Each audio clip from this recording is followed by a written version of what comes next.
It is officially official. Micah Parsons has requested a trade from the Dallas Cowboys. Let's get into it here on Philadelphia Eagles Now. My name is Chase Sr. And now that we flip the page to a new month, it's August 1st. That means that preseason football is here, and we're about a month away from the regular season. Let's begin August with a bang. So in the month of July, we gained 1,241 new subscribers here on this channel. That was more than we picked up in the month of June. Go Birds. Appreciate all of the real ones. Now as we begin the month of August, how many subscribers can we pick up on this video on the first day of the month? If you want Eagles coverage every single day that is insightful, informative, entertaining, thought-provoking, where you have a voice and you want to join a massive fan base here on YouTube, join the movement, lock us in, and hit that subscribe button today.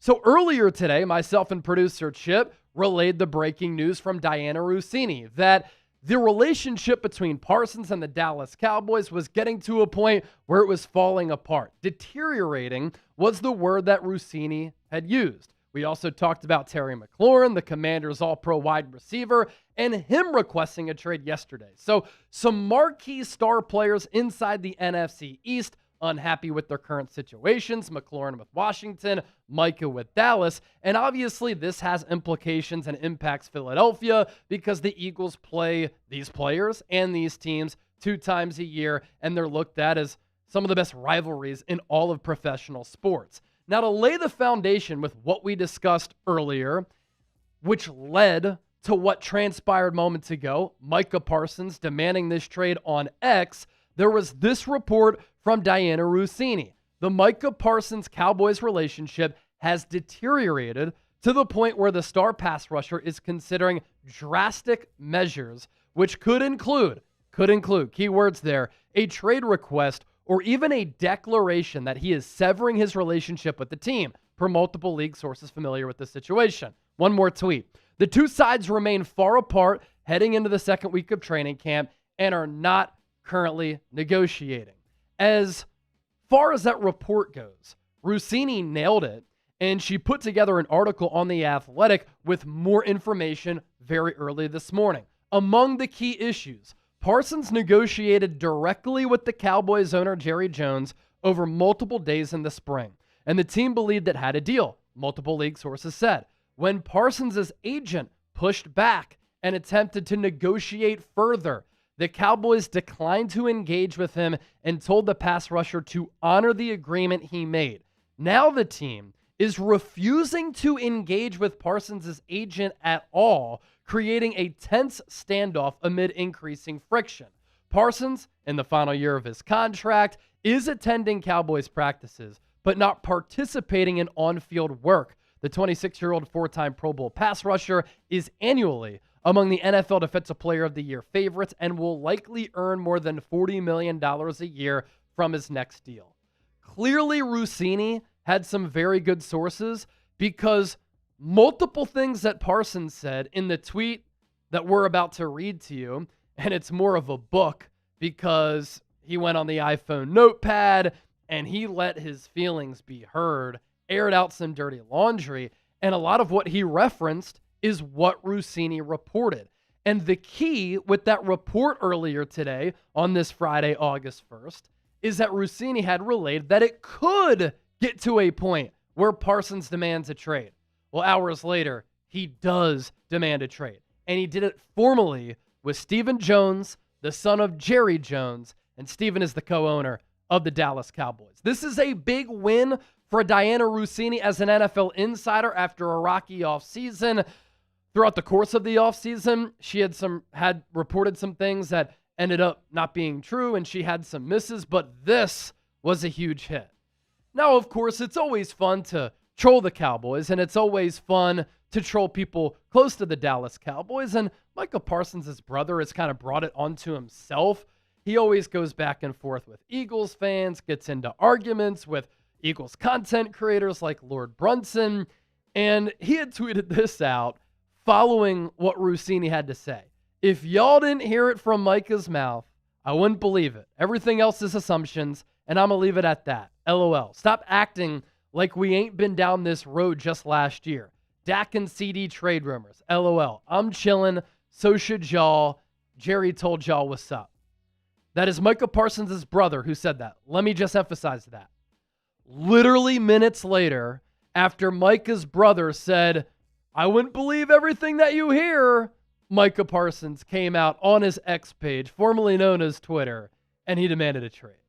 This is very long, but I feel as though the context of it and what Parsons said is very important. So you're not going to see my pretty mug for a little while, and I'm going to read out what Parsons had to tweet out. Visually, again, it was on the iPhone notepad. It didn't look good, so we transcribed it, put it into a quote graphic, and this comes across as if Parsons is truly angry.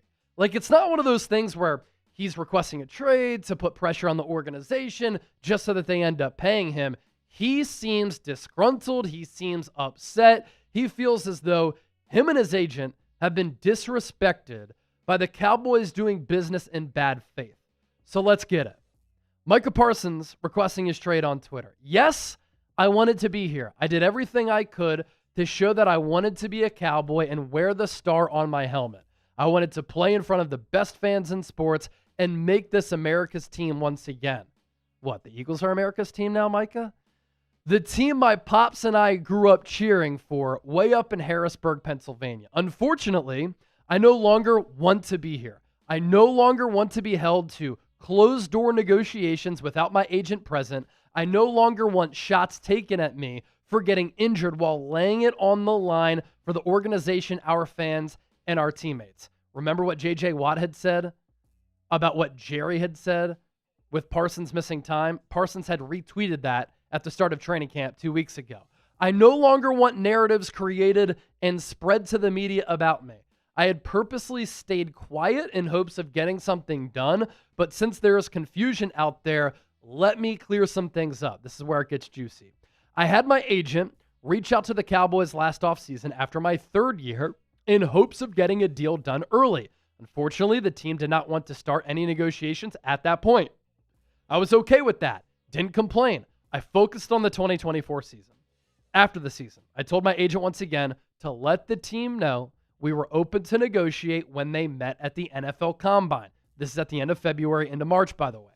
My agent informed me I should wait for other deals to get done because the price would only go up, but I didn't care. I wanted to secure myself as a Cowboy long term. Ladies and gentlemen, that is of note because that tells me that Parsons was willing to get a deal done at the NFL Combine, which was well before Myles Garrett got his deal for $40 million and TJ Watt got his for $41 million. Micah would have signed for cheaper, but the Cowboys continue to wait. Back to Micah. This was before any of the other pass rusher deals got done from the 2024 season. After the season, I told my agent once again, let the team know we were open to negotiate when they met at the Combine. My agent informed me I should wait for those other deals to get done because the price would only go up. I didn't care. I wanted to secure a bag and be a Cowboy long term. This was before any of the other pass rusher deals got done this offseason. I knew that, go back to that, Chip. What did he say? I knew that I would be leaving money on the table, but again, I was okay with that. Again, radio silence as far as my extension. In March, I met with Jerry Jones to talk about leadership. Somehow the conversation turned into him talking about the contract with me. Yes, I engaged in a back and forth in regards to what I wanted from my contract, but at no point did I believe this was supposed to be a formal negotiation, and I informed Mr. Jones afterward my agent would reach out thinking this would get things done. That's what Roseman had reported. But when my agent reached out and spoke to Adam, he was told the deal was pretty much already done. My agent, of course, told him that wasn't the case and also reached out to Stephen Jones. Again, the team decided to go silent. At that point, we decided we would allow the team to reach out to us whenever they decided they wanted to talk, yet still not a call, email, or text to my agent about starting a negotiation. Up to today, the team has not had a single conversation with my agent about a contract. Not one demand has been made by my agent about money, years, or anything else. Still, I stayed quiet, but again, after this repeated shots at myself and all of the narratives, I have made a tough decision. I no longer want to play for the Dallas Cowboys. My trade request has been submitted to Stephen Jones personally. I think it's pretty clear that Rossini had some sources inside the Parsons camp, because everything that we read earlier from that Athletic article is what Parsons also had to say. And I want to emphasize again, like, this doesn't just seem like a tactic that we see in contract negotiations all the time, where the player and the agent say, let's apply pressure on the organization. Let's request a trade or demand a trade to show that organization we're not messing around. You better pay up, pay us, or trade me. And oftentimes the organization will fold. We've seen countless examples of this. What this seems like, a personal beef between Micah and Dallas. And I don't really agree with how the Cowboys have handled these negotiations just from a business operations standpoint. Which brings me to this, of course. The Philadelphia Eagles. They would never handle business this way. Led by Jeffrey Lurie and Howie Roseman, they would have signed Parsons last offseason. They would have saved millions and millions of dollars, and they would have gotten this deal done to get Parsons a fraction of what the market value is. He would have been happy. The focus would have been on football at training camp, not these contract negotiations, and then all of this drama that ensues. The Cowboys are a reality show. The Cowboys are also a soap opera. The Cowboys are dysfunctional. It is a clown show that they are running. You pay Dak Prescott, you pay CeeDee Lamb, and you're not going to pay Micah Parsons? Or if you think you are going to pay Micah Parsons, what is the holdup? You know what Myles Garrett got, $40 million per year. You know what TJ Watt got, a little bit more than that. You know what the price tag is for Micah Parsons. So either get the deal done, or if you don't, you're going to disgruntle the player, rub him the wrong way, and he's going to feel as though he's being disrespected. Clearly, Micah feels that way. And he's going to wonder, do the Cowboys want me? Keep in mind, too, Dallas has a first-year head coach, and he has really tried to fortify and build his own culture. This doesn't help any of that. I know a lot of you have this question for me, and a lot of you have wondered this in the YouTube comments, inside your brains, on social media. Will the Eagles get involved? Look, I don't think at the end of the day the Cowboys would trade Micah Parsons to Philadelphia, but you know that Howie Roseman is always very aggressive in making moves and trying to improve his roster.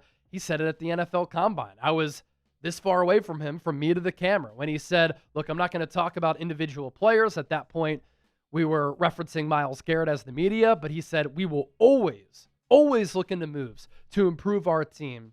And obviously, he values the pass rusher spot.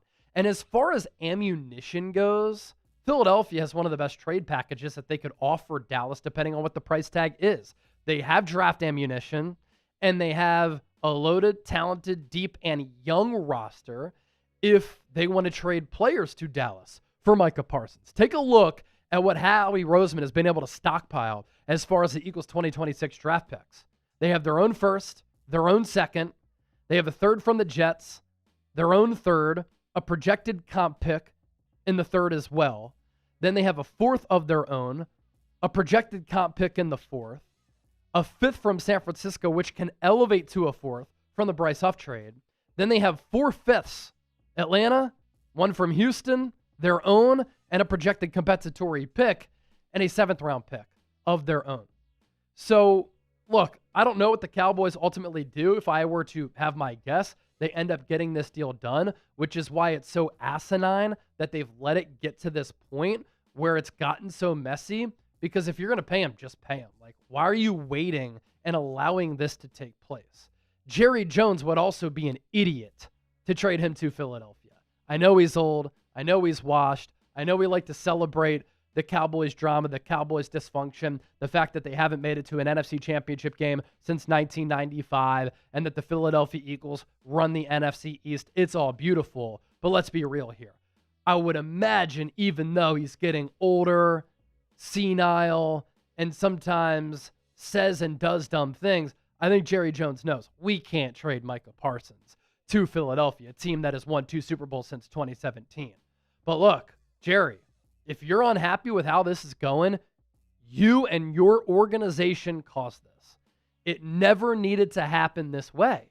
And what I also don't like, and what good businesses would never do, is to allow a situation to fester like this when you have a first-year head coach. Now Brian Schottenheimer is trying to implement his new offense. He has a completely brand new coaching staff, and he's not sure if he's going to have his best defensive player on a defense that has a lot of question marks, and he has to deal with all of the antics from Jerry, Steven, and Micah. It can't be easy for a first-year rookie head coach to handle all of that. So my message to Eagles fans out there, I've been rocking with this squad since I was 4 years old. I remember watching Eagles games in 1996. That was a few years after Jeffrey Lurie had purchased the team. Be thankful that the Eagles don't run their organization and their business like this. There is a reason why Philadelphia is the class of the NFL. And it starts up top with Jeffrey Lurie. Then it goes to Howie Roseman. Then it trickles down to Nick Sirianni. Then to the leaders on this roster inside that locker room. This is a ownership issue, a GM issue for Dallas. And luckily for Philadelphia, all of that is intact. And the Eagles are in a great spot, organizational wide. Gotta love it. You know the deal. If you're still watching here on the show, give me a go birds down in the comment section. And let me leave you with this. How about them Cowboys? F Dallas.